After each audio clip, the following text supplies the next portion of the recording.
Ontem eu vivi algo muito simples, mas algo que para mim faz muito sentido. Ontem eu estava com um amigo meu e a gente conversando um pouco ali na padaria do Feital. E no momento que ele estava comigo, ele recebeu uma ligação. E no momento que ele recebeu essa ligação, era na verdade uma notificação da esposa dele de que o cachorrinho dele havia morrido. Mas o que chamou minha atenção em relação à morte do cachorro dele é que, após a ligação, ele disse: eu não deveria ter operado o meu cachorro. Eu falei: o que aconteceu? Ele falou: meu cachorro tinha um tumor já durante anos e estava vivendo dessa forma, mas recebemos uma doação, recebemos um chamado de uma clínica que iria fazer essa cirurgia sem custo, e nós achamos melhor fazer a cirurgia. Ela operou ontem e morreu hoje. E o desfecho foi que ele saiu, eu me despedi dele, ele falou: certamente minha filha está chorando, cresceram junto. E eu vi o quão importante aquele cão era para a família. Mas o que chamou minha atenção é como ele saiu de lá, porque ele saiu dizendo: eu não deveria ter feito, eu não deveria, foi culpa minha, foi culpa minha. E aí as minhas últimas palavras para ele foi: irmão, vai lá dar um apoio para sua família, mas não fica dizendo para sua família a respeito de culpa, porque talvez essa culpa só esteja com você e nem tenha chegado a eles ainda. Mas que você não seja mensageiro dessa culpa, mas você seja mensageiro da paz de Cristo Jesus, amém? E diante dessas coisas, diante dessa reflexão, eu quero te dizer que separei algo para nós compartilharmos a respeito da condenação do acusador. E é importante eu e você como igreja entender isso e discernir isso a todo momento, a respeito da condenação do acusador. Existe uma condenação para o acusador. E eu quero ler um texto que está lá em Provérbios 17, 15, e diz assim: o que justifica o perverso e o condena o justo, abominável são para o Senhor, tanto um como o outro. Quem é o tanto um como o outro? Tanto o que condena, quanto o que justifica o perverso. E quando nós olhamos diante desse cenário, para mim e para você, eu quero te dizer algo: Jesus Cristo, Ele morreu na cruz por você. Jesus Cristo morreu na cruz para que você tenha paz na sua casa, na sua família, diante dos seus filhos. Jesus recebeu em seu corpo a ferida. Quando nós ceiamos, cortamos o pão e bebemos o cálice, é justamente isso que representa. O pão representa o corpo de Jesus sendo partido, representa a saúde. E o sangue, o vinho, o suco, assim sendo representado por nós, ele diz respeito à purificação dos pecados. Por isso que a condição que nós temos, amado, hoje é ter Jesus Cristo. E a pergunta hoje é: você tem Jesus Cristo ou não? Porque se você não tem Jesus Cristo, basta você crer que Ele morreu por você. Basta você crer que Ele ressuscitou, e ao ressuscitar, você recebeu vida eterna nele também. A verdade hoje, amado, para todo aquele que acredita em Jesus, a verdade é que nós somos justiça de Deus em Cristo. E lembre-se sempre de repetir isso diante da sua família, diante das suas falhas, diante dos seus erros. Nós somos justiça de Deus em Cristo. E quando vamos a Deus, amado, nós vamos a Deus, como comentamos hoje pela manhã, nós vamos a Deus como filhos em Cristo Jesus. E quando eu vou a Deus, eu não vou a Deus como pecador, mas eu vou a Deus como filho, como alguém que está justificado. Ontem eu estava com meu amigo, nós estávamos lá no Parque das Américas, e aí diante daquele mover que a gente estava vivendo, a preocupação dele, sabe qual que era? É o cheiro de álcool na boca, acusado. A dificuldade que estava era uma dificuldade de ir ao Pai como filho. Ele acredita em Jesus completamente.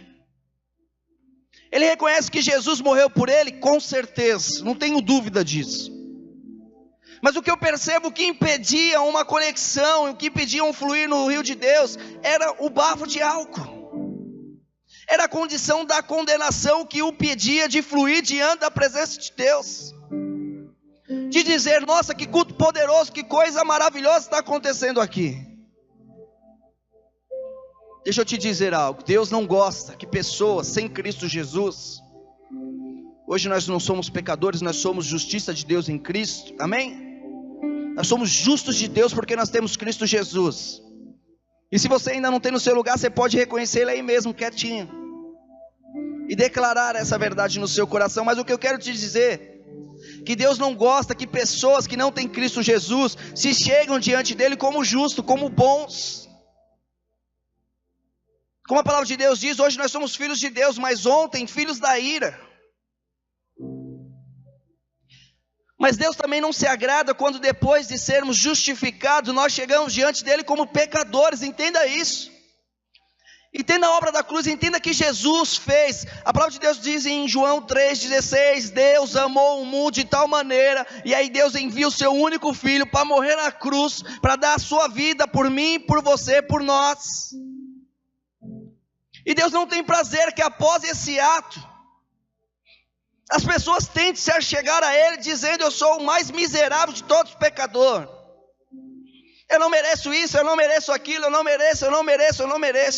E quando olha para Ele, não o vê como Pai, mas o vê como um Deus de ira, um Deus que condena, um Deus que julga, um Deus que... Toda a condenação foi em Cristo Jesus, todo julgamento aconteceu na cruz, e foi publicamente que Deus fez questão de fazer. Então o Pai não se agrada quando nós chegamos a Ele como miseráveis, como pecadores. Se você tem Cristo Jesus aí, amado, você não é mais pecador, mas você é a justiça de Deus em Cristo Jesus.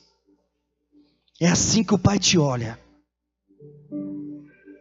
Em Provérbios que nós lemos aqui, Provérbios 17:15, o que justifica o ímpio e o que condena o justo, tanto um como o outro são abomináveis ao Senhor.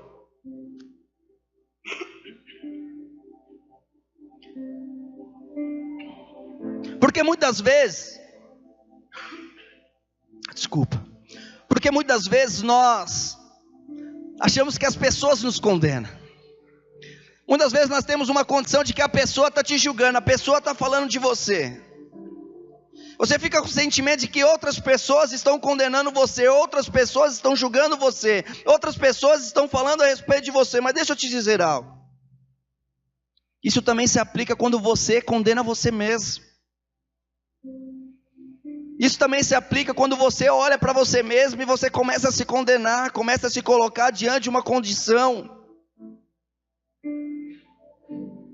Porque quando, amado, eu olho para mim mesmo e naquele momento eu estou condenado de algo que eu fiz, e eu tiro Jesus Cristo da equação, sabe o que eu estou fazendo? O que justifica o ímpio e o que condena o justo. Eu estou condenando o justo, amém? Coloca a mão no seu peito aí, no seu coração, crendo em Cristo Jesus, diga: eu sou justiça de Deus. Diga: eu sou justo.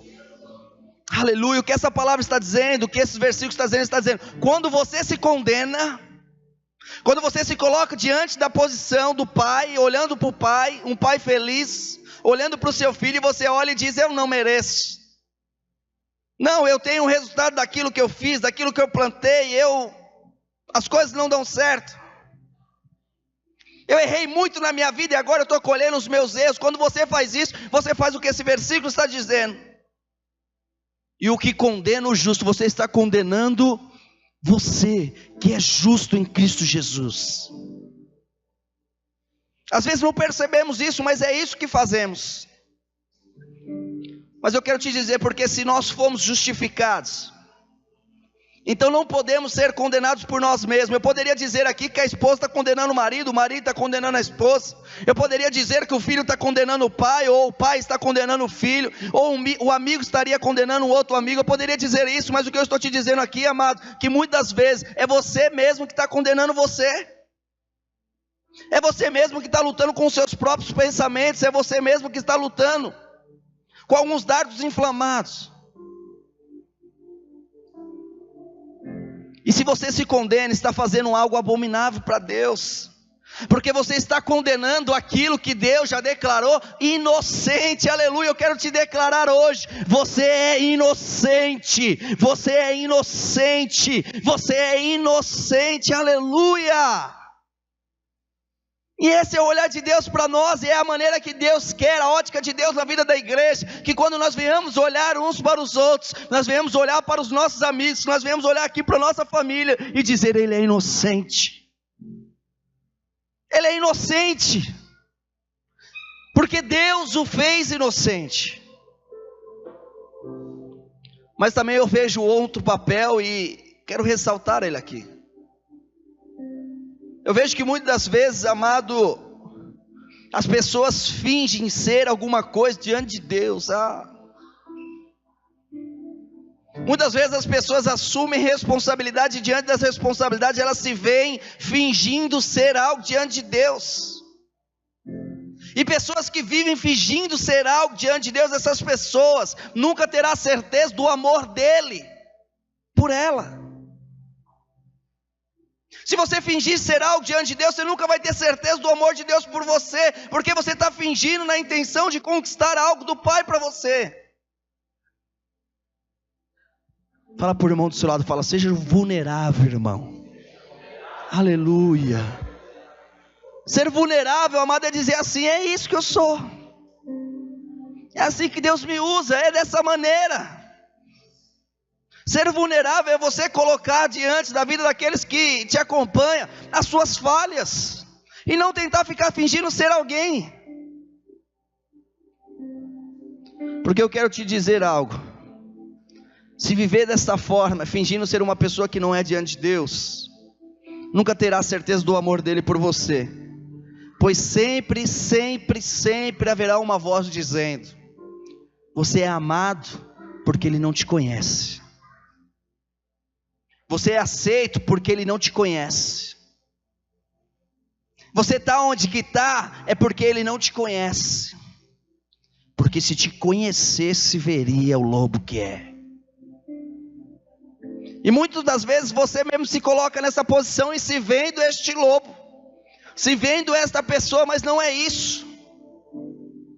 Deus o declara hoje inocente, em nome de Jesus Cristo. Eu quero te dizer, amado, que a coisa mais linda do Evangelho de Jesus Cristo, o que há de mais poderoso e simples diante de Deus, é quando você desnuda a sua alma diante de Deus, e mesmo assim você sente que Ele revela o amor dEle por você. Mesmo quando você ainda chega com cheiro de álcool, chega com algumas condições que você vive, mas mesmo diante disso, não somente a palavra te recebe, mas como os irmãos olham para você e dizem: inocente. Eu conheço o nosso Pai, e o nosso Pai o inocenta hoje, aleluia. E essa pessoa ela começa a se sentir amado pela igreja, começa a se sentir amado pelo corpo, começa a se sentir bem aonde está. Eu tenho ouvido de algumas pessoas, eu tenho me sentido bem aonde eu estou, eu acho isso maravilhoso, porque isso provém da presença de Deus. Porque isso provém da verdade de Deus. Se sentir bem, amados, significa que o papai está aí perto, porque é Ele que nos faz sentir bem. Sentir paz no coração significa que tem graça de Jesus em nós. Porque então, se nós nos sentimos amados, é porque Ele nos viu quem realmente nós somos, e mesmo assim Ele nos amou. O Pai sabe quem você é, o Pai sabe as lutas que você enfrenta, o Pai sabe as coisas que você faz, mas eu quero te dizer, o Pai te ama mesmo assim.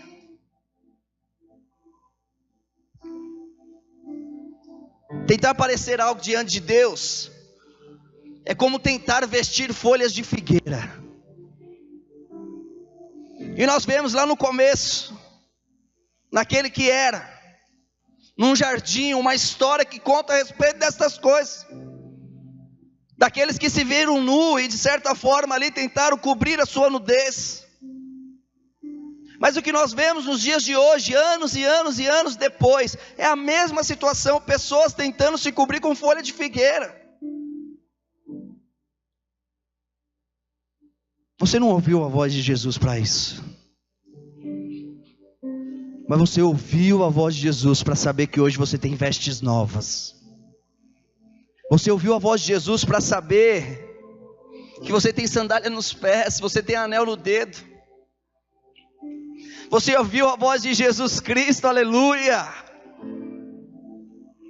para entender que hoje é herdeiro, que hoje você é filho.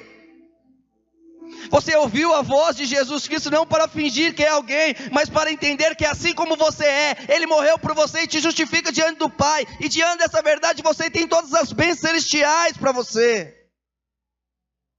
É por isso que você ouviu a voz dele. A cruz hoje não é uma cruz distante, mas é uma cruz presente na nossa vida, constantemente, colocando a nossa alma diante do Senhor, dizendo: é isso, Pai.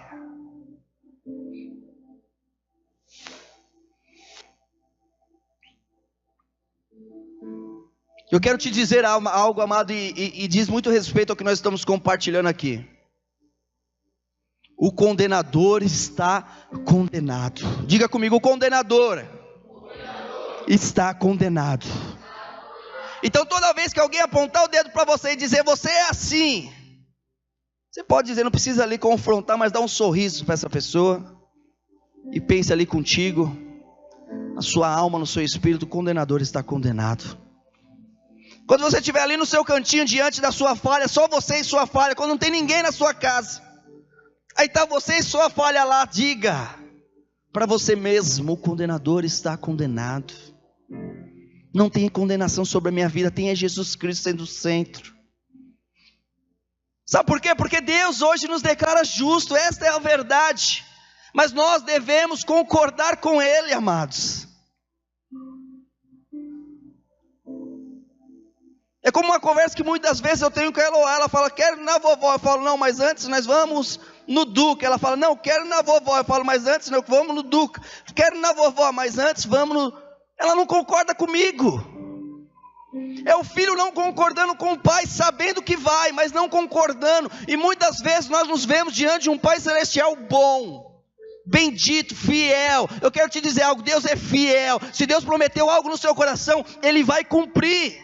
Existem expectativas boas, de coisas boas que vão acontecer na sua vida, e Deus é bom e o suficiente para cumprir. Ele tem prazer em cumprir. Que nós sabemos que somos justos, nós entendemos aqui agora. Mas por que tanto se fala de justiça? Porque muitas vezes nós não concordamos com Ele.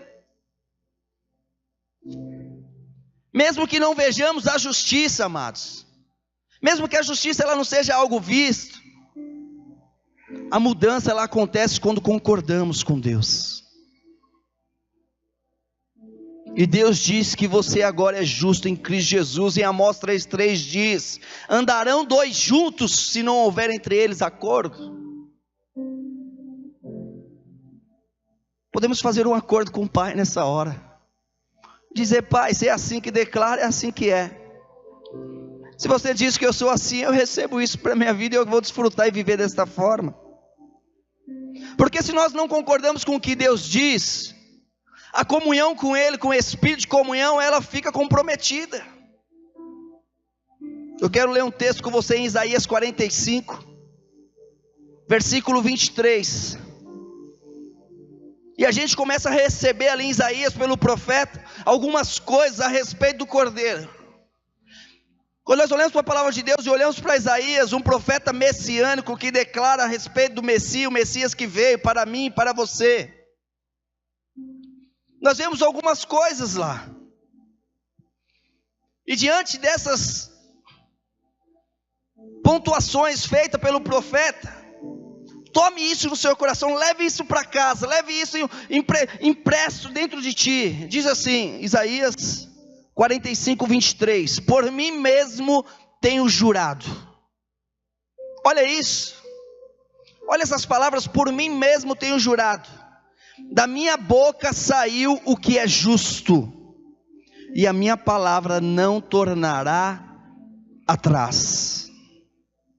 Diante de mim se dobrará todo joelho. Quantos joelhos se dobrarão? Todos os joelhos se dobrarão. Todos os joelhos. Um dia eu recebi essa palavra da minha mãe. Eu costumo dizer porque eu leio e não tenho como eu lembrar. Eu disse para Jesus, não. Ela falou, filha, não com essas palavras, né? Isaías 45, 23. Mas ela disse, filho, todo joelho se dobrará. Um dia o seu joelho se dobrará. É a palavra.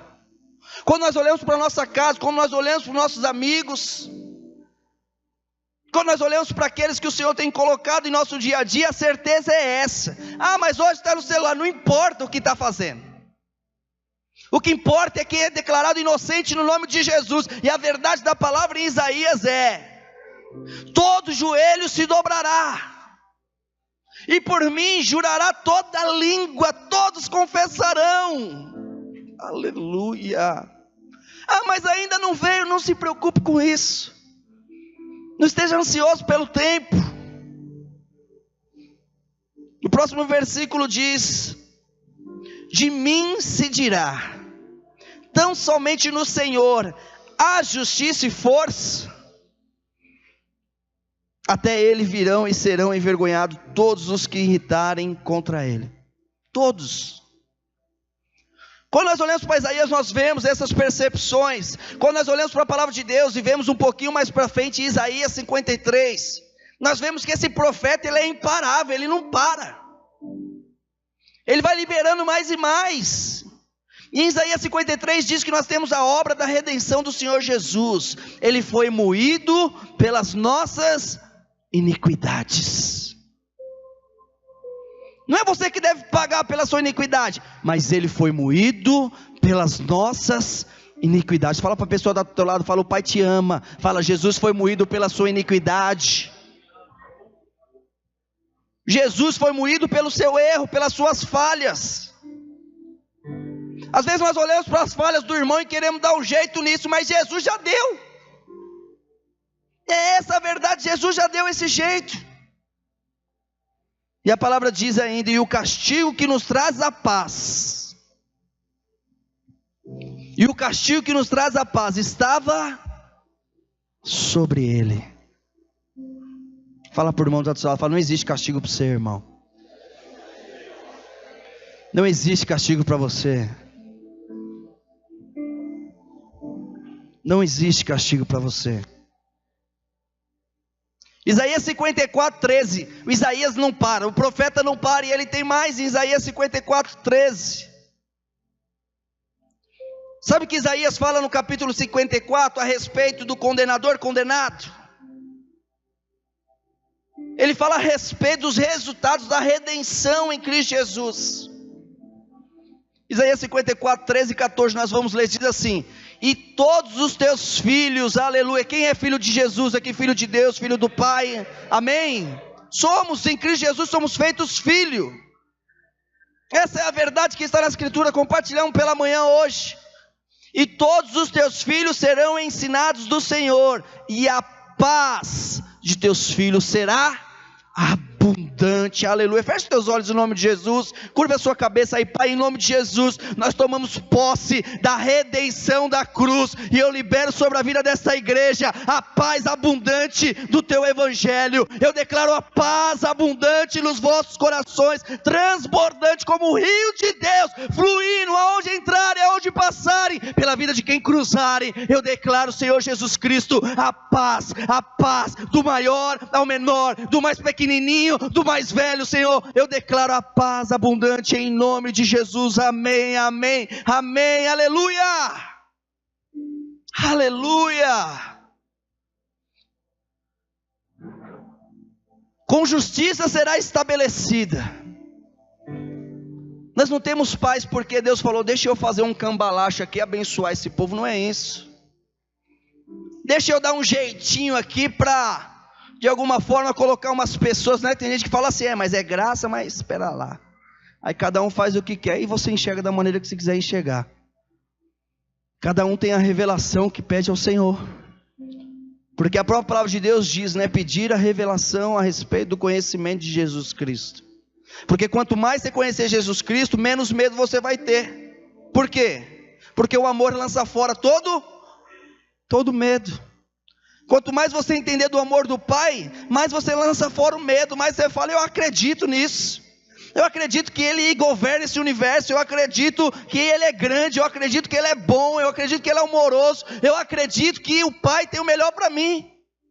E você pode dizer o mesmo aí, o que você tem colocado nas tuas mãos? Aonde você tem colocado as tuas mãos, creia, o Pai tem o melhor para mim. O Pai tem o melhor para mim, o que eu preciso fazer? Desfruta da abundante paz. Desfruta do amor dEle.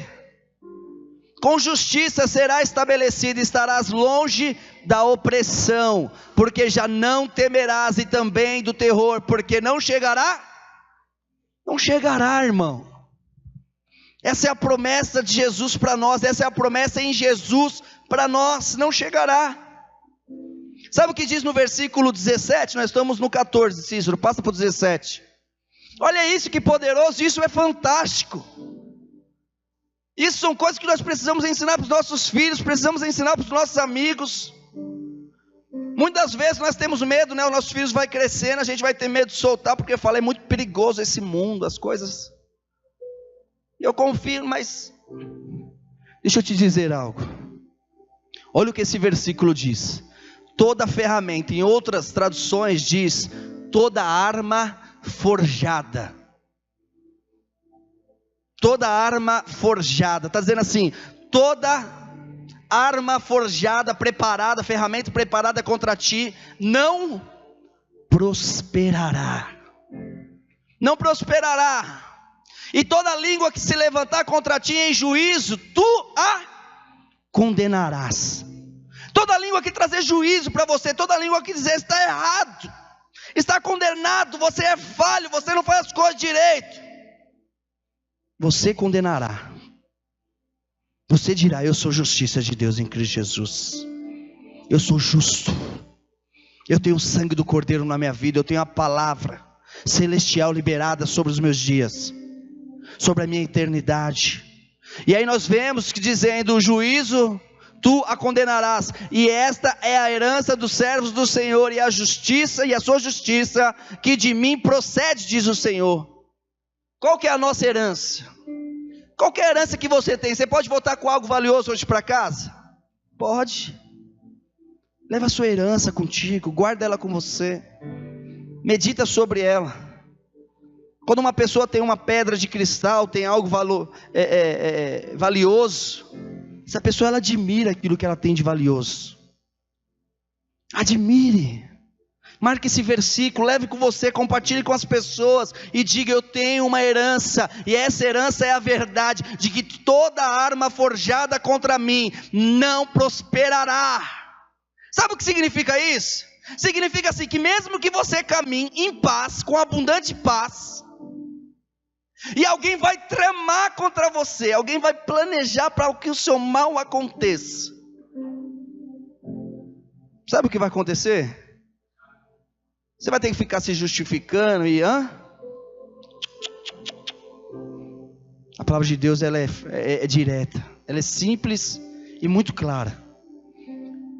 Tudo isso que tramam contra você, pelo fato de você ter Jesus, não prosperarás.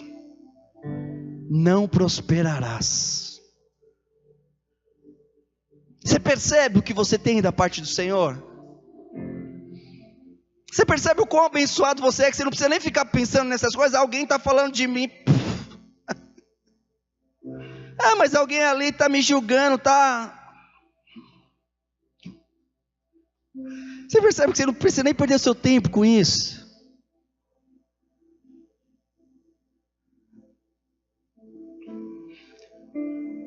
Se você quer perder tempo com algo, perca tempo dizendo, eu sou abençoado no Senhor.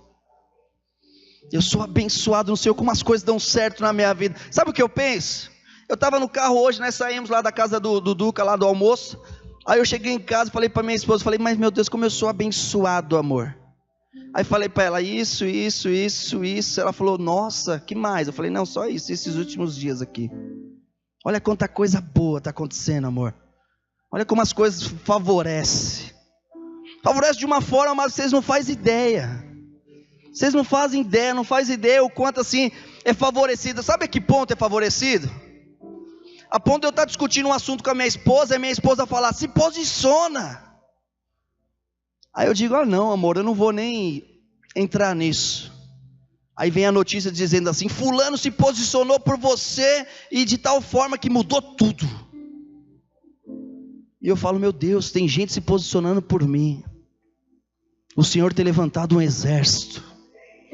O Senhor tem enviado os teus anjos. E mesmo que calado e nem sequer se preocupando, o Senhor vai posicionando e mudando as circunstâncias. Sabe por quê? Porque a arma forjada não prospera contra você, irmão. Não prospera, você nasceu para prosperar, ao contrário disso, é onde você entrar, prosperará. Aonde você tocar, prosperará. Toda palavra que você liberar, não voltará vazia. Olha como isso é poderoso. A nossa herança é que toda arma forjada contra nós não prosperará. Guarde isso contigo. Mas eu quero ressaltar, amados, e eu não tenho medo disso, e eu gostaria que você também não tivesse, que nós como igreja não tivéssemos. Porque Deus, Ele não diz assim que não terá arma forjada contra você, amém? Ele não diz assim, você vai viver onde ninguém vai falar de você, onde ninguém vai tramar contra você, que não vai correr riscos por aí. Ele não diz isso. Eu disse isso pela manhã, Deus não diz que não vai ter a montanha, Ele diz, com a minha graça eu te levo para cima da montanha. Ele não diz que não vai ter arma, vai, mas não prospera. A arma existe, sim ou não? Sim. Mas o que eu estou te dizendo é, não tenha medo da arma forjada contra você. Sabe por quê? Porque o condenador está condenado. O condenador está condenado. E esses versos que nós estamos lendo aqui no profeta Isaías, ele diz a respeito do tribunal de Deus. A língua que se levanta em juízo contra nós. Qual que é a língua que se levanta em juízo contra nós? É a língua do diabo, tentando nos acusar, tentando nos paralisar, dizendo que nós não somos um bom filho, dizendo que nós não somos um bom genro, que não é um bom marido, que não é um bom pai, não é um bom funcionário, não é um bom empreendedor, não é um bom aluno, não é uma boa mãe, não é. É o diabo tentando se levantar, dizendo que você não é bom. É o acusador tentando se levantar, aquele que está condenado, mas tentando se levantar. Meu povo perece por falta de conhecimento, a palavra de Deus diz. Porque quando nós conhecemos a palavra, mas nós olhamos e entendemos que não prosperará. Condenador aqui não tem vez na minha vida. Dificilmente o diabo acusa, amado, entenda isso. Dificilmente o diabo vai te acusar de coisas que você não fez. Normalmente as acusações que são feitas ao nosso respeito, e eu quero ser muito transparente com você, porque essas acusações são feitas ao meu respeito, ao seu respeito, são algo verdadeiro. Às vezes as pessoas me procuram e dizem, fulano de tal está fazendo isso. É verdadeiro. Aí eu olho para o pai e o pai diz, inocente. Sangue de Jesus, inocente. O cordeiro está sobre a vida dela, inocente. Tem cheiro de cordeiro, tem sangue de cordeiro, tem pele de cordeiro, inocente. Mas é algo verdadeiro, e muitas vezes essas coisas elas são verdadeiras, não é coisa que não existe. Por isso que é importante nós compreendermos e termos revelação na graça de Cristo Jesus. Eu quero te dizer, mas mesmo diante das coisas que são verdadeiras e que muitas vezes nós erramos, eu costumo dizer que eu sou fruto dos meus erros. Na minha vida eu muito mais errei do que acertei, e vivo isso todo dia, porque eu me aventuro. Eu não tenho medo do desconhecido, então eu erro muito mesmo. E você não deve ter medo dos seus erros, e se você olhar para trás você vai perceber que errou muito mesmo, e você é essa pessoa especial que é. Mas a compreensão que nós temos no Evangelho é que a justiça de Deus, na justiça de Deus nós somos declarados inocentes por causa da justiça do nosso substituto. Diga para o seu irmão, fala, você tem um substituto, irmão. Sabe o que é ter um substituto? É você errar, é você falhar, é você cometer inúmeros erros, e diante desses erros que você cometeu, existe uma condenação para você. E aí vem uma pessoa e diz: é isso que ele está condenado? É prisão perpétua? É morte eterna? É esses erros que ele tem? É. Aí a pessoa fala: é tudo isso. Ele fala: eu vou substituir, eu vou no lugar dele. E aí ele pode viver a minha vida como filho de Deus. Eu quero trocar de lugar com ele. E aí sabe quando eu aceito Jesus, o que eu faço? Eu falo: sim, Jesus, eu acredito que você é o meu substituto. Pode viver as minhas feridas, pode viver os meus momentos de depressão, pode viver as minhas doenças, pode viver a minha falta de paz, a minha insegurança, o meu medo, o meu sentimento de... Pode viver tudo isso. Em contrapartida, eu recebo o teu reino, eu recebo o Pai, eu recebo a paz, eu recebo a consciência tranquila, a consciência de que o favor imerecido está sobre a minha vida, que eu sou extremamente abençoado. Eu recebo a verdade que aonde eu tocar, aonde eu entrar, que a minha família, todos ao meu redor são abençoados. Você tem um substituto, irmão. Não condene as pessoas, ela tem um substituto. Se ela tem Jesus, ela tem um substituto. Uma vez que nós fomos declarados inocentes, nós, igreja, porque assim, diante de um juiz, diante de um réu, o que acontece? Um dos dois tem que sair culpado, sim ou não? E se o diabo vem para condenar, se o diabo vem para colocar as coisas que muitas vezes você realiza mesmo, mas nós temos a justiça de Deus em nós. Uma vez que nós somos declarados inocentes, o acusador agora deve ser condenado. Alguém deve ser condenado. E o alvo do condenador é te condenar à morte. O alvo do condenador é te enganar mentalmente para que você perca a sua fé, perca a sua esperança, perca o anseio e o desejo pelo Espírito de Deus. É a mesma coisa do que você chegar lá fora e o seu carro tem alguém ali mexendo, michando, querendo levar. Você vai dizer: ei, aí não, porque é meu. Essa é a verdade. Nós temos que olhar para o condenador e dizer: o condenador está condenado. Não vai me roubar, não vai roubar a minha felicidade, não vai roubar a minha prosperidade, não vai roubar a minha esperança em Cristo Jesus, não vai tirar nada de mim. Você pode olhar para ele no nome de Jesus e dizer essas coisas, amados, porque agora nós somos declarados inocentes e o condenador tem que morrer. Eu quero abrir em Hebreus capítulo 2, versículo 14, eu estou entrando já na parte final, e eu quero te dizer que o medo da morte, ele vem da condenação.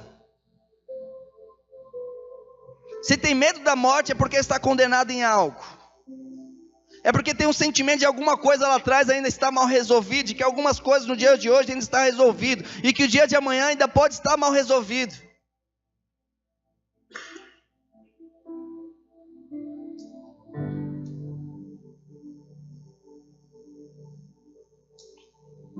Hebreus 2,14. E visto como os filhos, amém? Filhos. E visto como os filhos participam da carne e do sangue. Sabe o que está dizendo aí? Sabe o que os filhos têm na participação? Carne, saúde. Sangue, redenção, purificação, perdão, amém? É isso que nós participamos, essa é a verdade que nós temos no Evangelho. E visto como os filhos participam da carne e do sangue, também ele participou das mesmas coisas, para que pela morte aniquilasse o que tinha o império da morte, isto é, o diabo, e livrasse todos os que com medo da morte estavam por toda a vida sujeitos à servidão.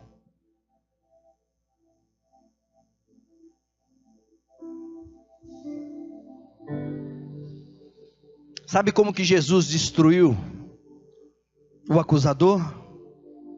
Na morte. Quando ele morreu realmente em nosso lugar.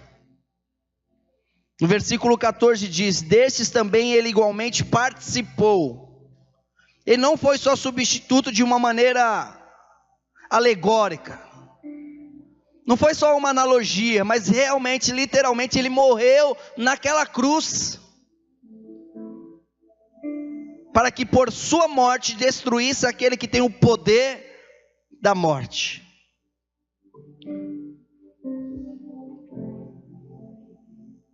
Esse texto ele mostra claramente, amados, que a morte não provém de Deus, amém? Deus provém a vida, Deus provém a esperança, Deus provém a convicção de dias bons. O diabo é aquele que detém o poder da morte.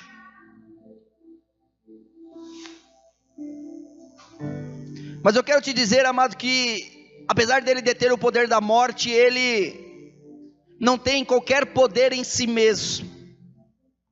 Todavia ele usa o poder de alguma coisa para trazer a morte, amém? Entenderam ou não? O diabo tem o poder da morte, mas ele não tem o poder da morte em si mesmo. Ele usa alguma coisa para deter o poder da morte. O que o diabo usa para deter o poder da morte? As leis, as obrigações, as regras. Pois a palavra de Deus diz claramente que a lei traz a morte. A árvore do conhecimento do bem e do mal, que na verdade não é chamada, né, de árvore da morte, nem árvore do pecado, hoje é a lei.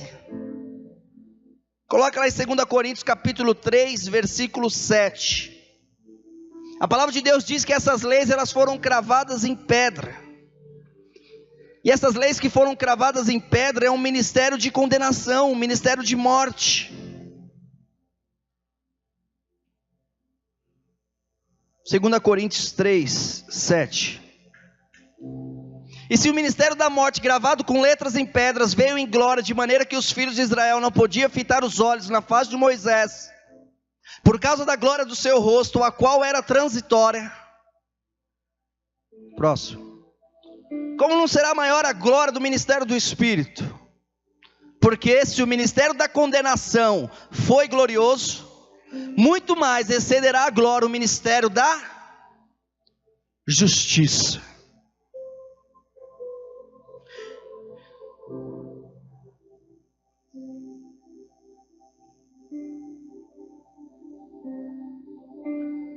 E sabe o que o ministério da lei e o ministério da morte faz, da condenação, amados? Faz com que, primeiramente, as pessoas vivam dessa forma. E após viver dessa forma, leva a consciência de que, se o crente fez algo errado, ele deve esperar que algo ruim aconteça, que haja uma punição. E algumas vezes as pessoas esperam até pela morte. Então, em outras palavras, o poder da morte está onde? Na acusação. Existem irmãos que estão todos cheios, todo vigor, alegria, disposição, e sabe o que é isso? São irmãos que estão sem condenação. Assim como também muitas vezes existe aquela falta de convicção, aquela falta de vontade, são pessoas que estão sendo acusadas por algo. São pessoas que no seu íntimo, onde muitas das vezes as pessoas que estão ao seu redor não sabem, mas essas pessoas estão sendo acusadas. E somente quando você aceita essa acusação, que você entra debaixo do poder da morte.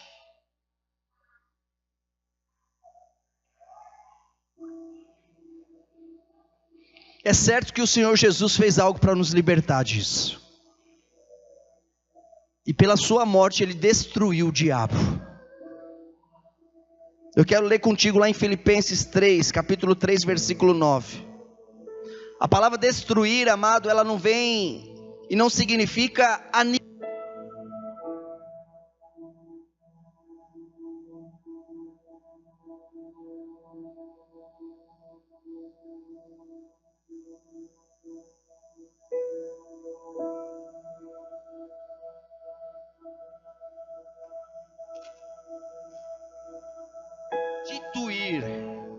o diabo do poder que ele tinha diante da morte.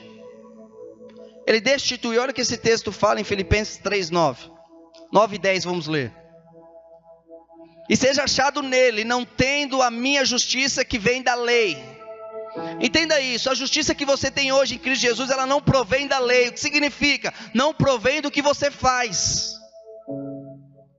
Para nós hoje em Cristo Jesus não importa. Eu quero te dizer algo, por que para mim não importa? Por que para você não deve importar o que a pessoa faz? Eu vou te dizer. Porque essa obra é do Pai. Essa obra, ela é consumada no Filho. E essa obra é testificada no Espírito. Nós vemos uma autoridade soberana nos céus, que diz que existe uma justiça para essa pessoa. E diante dessa justiça que existe para essa pessoa, não sou eu que devo ficar olhando para ela se o que ela faz é certo ou é errado. Sendo que este não é o olhar do Pai. A certeza do Pai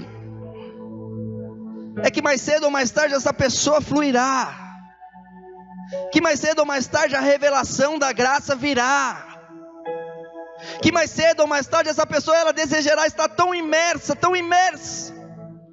na palavra, na vida, no Espírito, mas tão imersa, que nada mais pode impactar a vida dessa pessoa de maneira negativa, que nada mais irá tirar a paz dessa pessoa, que nada mais trará confusão ao pensamento dessa pessoa, mas uma única convicção de que o meu Redentor vive, de que o meu Salvador vive, de que eu sou extremamente abençoado da maneira que sou, porque Ele morreu na cruz.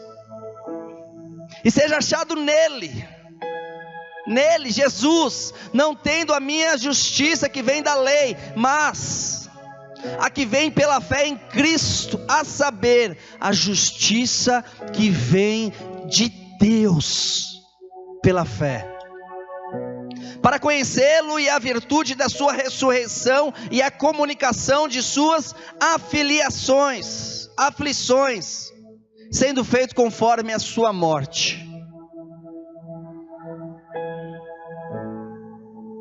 O fazer por merecer é o que procede da lei. Quando tentamos produzir a justiça pela nossa obediência, estamos agindo e baseados na lei.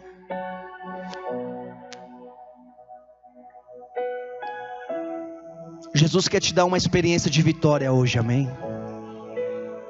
Jesus quer te dar uma experiência de vitória hoje. E precisamos fazer com que esta vitória seja experimentada também em nossas vidas. Porque a certeza que nós temos é que o Senhor Jesus já venceu, mas precisamos ter a experiência de vitória em nossa vida pessoal. No livro de Josué conta-se uma história onde 5 reis eles foram derrotados. Eram reis cananeus. Mas após a derrota deles, numa caverna, Josué mandou com que os capitães colocassem os pés sobre os pescoços daqueles reis. Sabe o que é isso? Os reis foram derrotados, eles estavam no chão, dentro de uma caverna, e Josué falou assim: agora pega a sola do seu pé e coloca sobre os pescoços deles, porque vocês não somente derrotaram, mas vocês vão ter experiências da vitória agora, vendo esses reis sendo colocados debaixo dos seus pés. Não somente dizemos ganhamos não, eu coloquei os meus pés sobre eles. É lá que eles foram parar, é lá que eles estão. Então quando Jesus nos convida para uma vitória, convida nós como filhos de Deus a viver uma vida de vitória, Ele está dizendo, não somente saiba que você tem a vitória, mas tem experiências de vitória. Sabe por quê? Porque convém, para o Pai convém que Ele reine. Para o Pai convém que você reine, que seja posto debaixo dos seus pés todos os seus inimigos. 1 Coríntios capítulo 15, versículo 25. Quando nós olhamos para a palavra de Deus, nós vemos Jesus Cristo não somente quer nos dar a vitória, mas Ele quer nos dar experiências de vitória. Em 1 Coríntios capítulo 15, versículo 25 diz: o último inimigo a ser destruído é a morte. Quando o Senhor Jesus ressuscitou, a morte foi vencida, amado, e eu quero, diante dessa verdade, pedir para que você coloque-se de pé, diante da vitória de Jesus Cristo, diante da vitória de Jesus Cristo, onde nós vamos clamar, louvar e exaltar o Senhor. Então o que significa, amados, colocar os inimigos debaixo dos pés? Isso mostra que a vitória já foi conquistada. Como na história daqueles 5 reis, agora é preciso colocar o inimigo debaixo dos pés da igreja. É necessário falar ao condenador. É necessário falar ao condenador: já está condenado. Isso é a experiência. Em Mateus 22, 44, sabe o que a palavra de Deus disse? Diz o Senhor ao meu Senhor: assenta-te à minha direita, até que eu ponha os teus inimigos debaixo dos teus pés. O Senhor está te dizendo esta noite que os inimigos foram todos derrotados. Não importa os medos que você tenha, não importa. Eu quero que você olhe para os medos. Eu quero que você olhe para os fantasmas.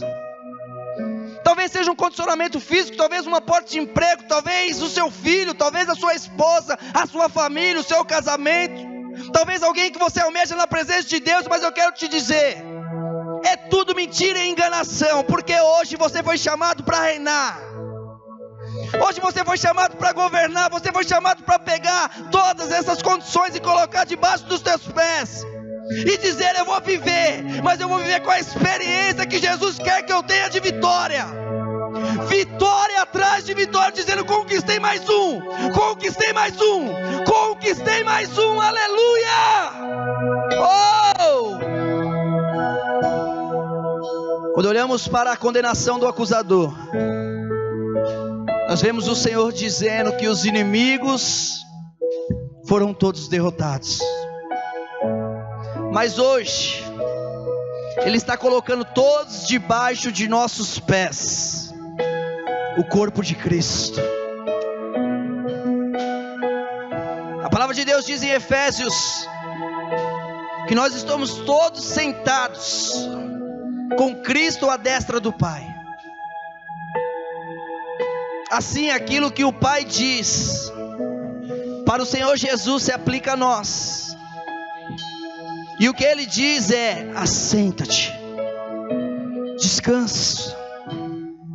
Esta é a única coisa que o Pai nos diz para termos os inimigos derrotados.